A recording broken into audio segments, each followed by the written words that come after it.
Queen's granddaughter, 33, and Edoardo Mapelli Mozzi are in the Scandinavian country to attend the World Dyslexia Assembly. The couple met with Sweden's Prince Carl Philip and Princess Sofia and had the chance to discuss with them the struggles of growing up with the condition.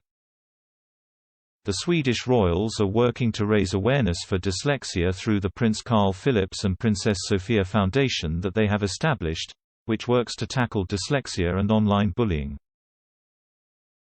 Both Princess Beatrice and her husband are dyslexic, while the princess herself is an ambassador of the global charity Made by Dyslexia. She showed up at the event in an elegant £656 Zimmermann dress.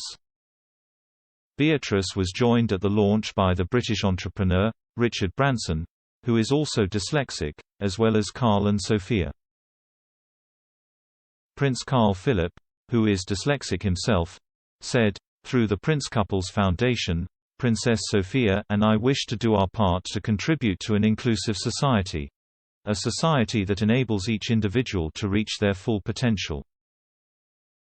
Our wish is that the Assembly contributes to new conversations, new collaborations and new solutions that contribute to supporting every child and youth in being themselves." Princess Beatrice has been advocating for dyslexia awareness by speaking out, utilizing her status within the British monarchy as well as by working with charities.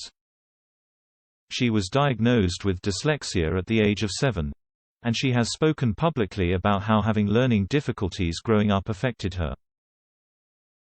Reflecting on her childhood, she had previously stated, "I remember one of my earliest memories was sitting in front of a Beatrix Potter book and the illustrations were so beautiful but the words meant nothing. I was put into specialist classes and I remember the teacher looking at me and saying, 'Why do you keep looking at me? The words are not written on my face.'" But then went on to say that her dyslexia worked as an advantage for her, explaining that dyslexic individuals can really excel after leaving the education environment. She said, "When you go into a workplace, your ability to think differently allows you to be more creative. It allows you to approach problems slightly differently and allows you to be a little bit more flexible. The entrepreneurial spirit that comes from thinking differently is a wonderful thing."